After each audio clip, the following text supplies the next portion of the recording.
Assalamualaikum warahmatullahi wabarakatuh. Ya, di sini saya akan menjelaskan bagaimana proses clustering atau pengelompokan data UMKM menggunakan metode Kamedoids. Ya, langsung saja di sini untuk data UMKM saya terdiri dari tiga kriteria, yaitu tenaga kerja, kemudian ada omset dan aset, yang dimana data ini sudah diinisialisasi. eh, Kemudian untuk jenis-jenis UMKM-nya ada 5, mulai dari jasa, perdagangan, fashion, nanti hingga kerajinan.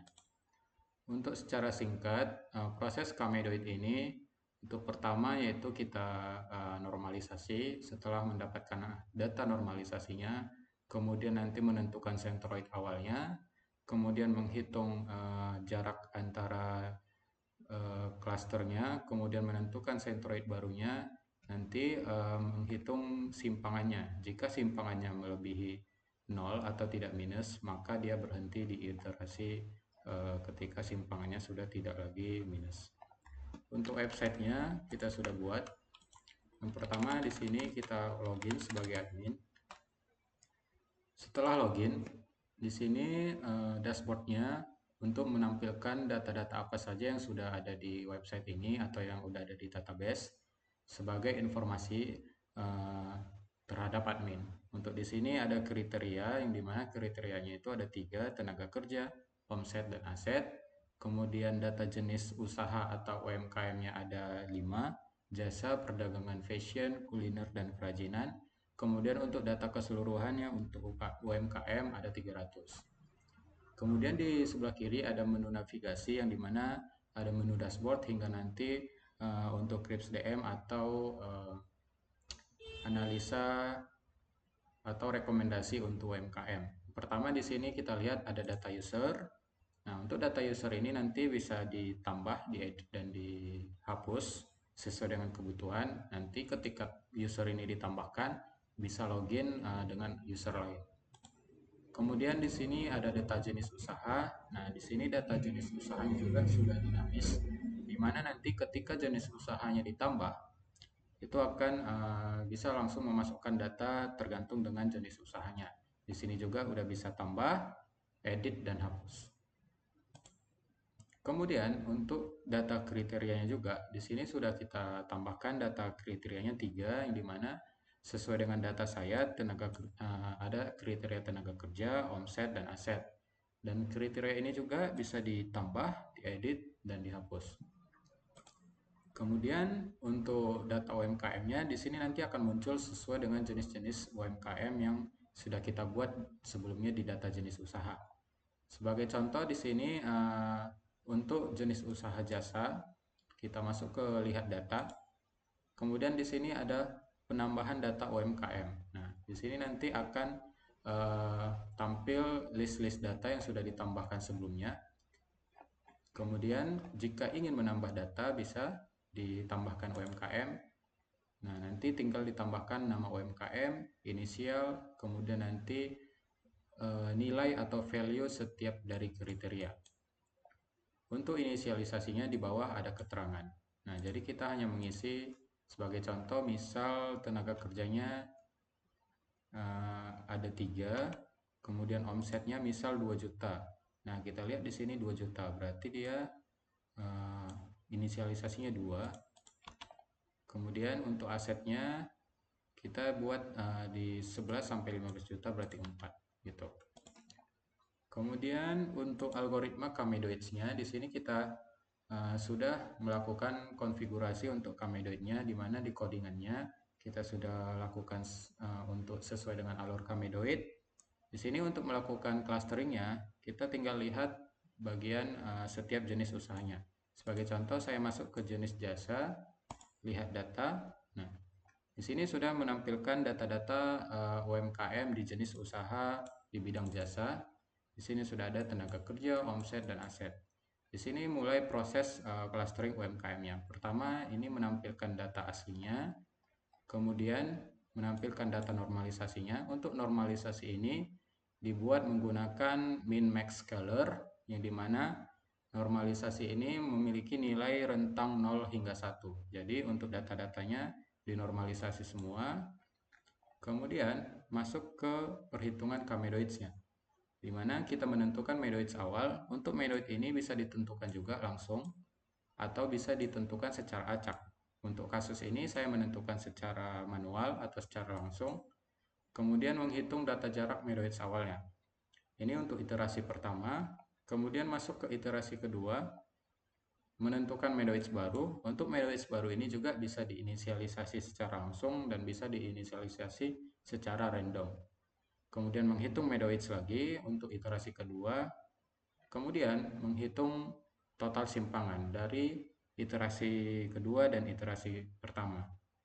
Untuk total jarak baru itu sekitar 15, kemudian untuk total jarak iterasi yang pertama itu 15,8. Jadi ketika diselisihkan simpangannya itu 0,07 sehingga iterasi ini berhenti karena simpangannya sama dengan di atas 0. Jadi untuk hasil clusteringnya itu di sini sudah kita kelompokkan dengan 3 cluster, yaitu ada sedang, rendah, dan tinggi. Ya. Sebagai hasil clusternya itu ada rendah sekitar 30 data UMKM, kemudian sedang 9 UMKM, dan tinggi sekitar 2 UMKM. Kemudian di sini ada distribusi atau analisa dari hasil klasternya, di mana jumlah UMKM itu di C1 atau klaster 1 yang rendah memiliki rata-rata omset 1 hingga 5 juta, kemudian rata-rata asetnya 11 sampai 15 juta. Kemudian untuk C2 ada 9 UMKM dengan rata-rata omset 21 juta hingga 25 juta. Kemudian itu rata-rata asetnya lebih dari 30 juta.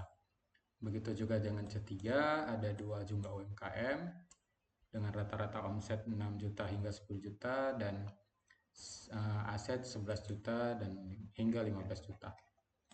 Oke, itu untuk jenis usaha di bidang jasa. Begitu juga dengan jenis usaha di bidang yang lainnya. Misal sebagai contoh kita lihat di perdagangan, nanti akan menampilkan data aslinya, kemudian menampilkan data normalisasi, kemudian menghitung atau menentukan medoids awalnya, kemudian menghitung jarak medoids awal, kemudian masuk ke iterasi kedua itu menentukan medoids baru dan menghitung medoids baru, jarak medoids baru.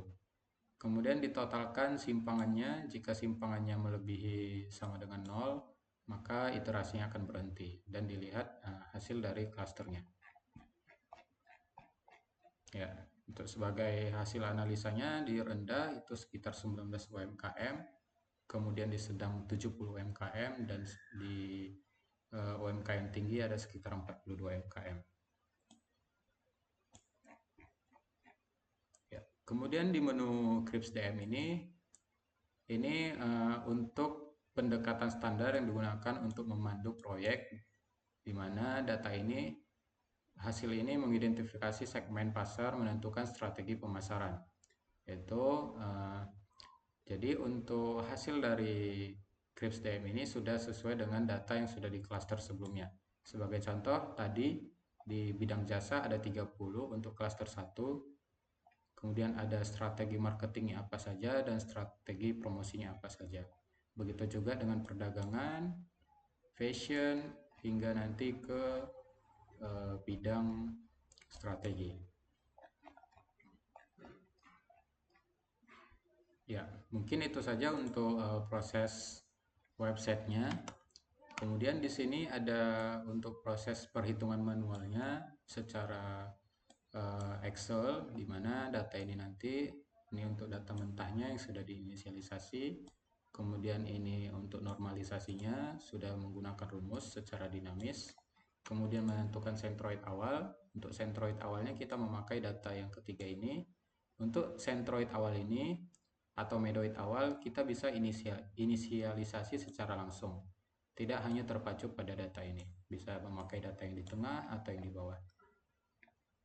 Kemudian untuk hasil medoids, jarak medoidsnya itu di sini udah menggunakan rumus dari pendekatan SQRT. Kemudian ada total jumlah minimalnya, kemudian ada klasternya juga.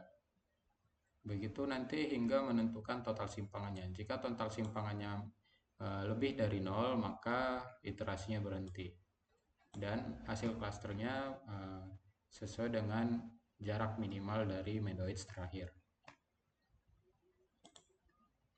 Ya, mungkin itu saja. Bagi teman-teman yang ingin Excel-nya dan websitenya bisa hubungin kontak yang ada di bio. Terima kasih.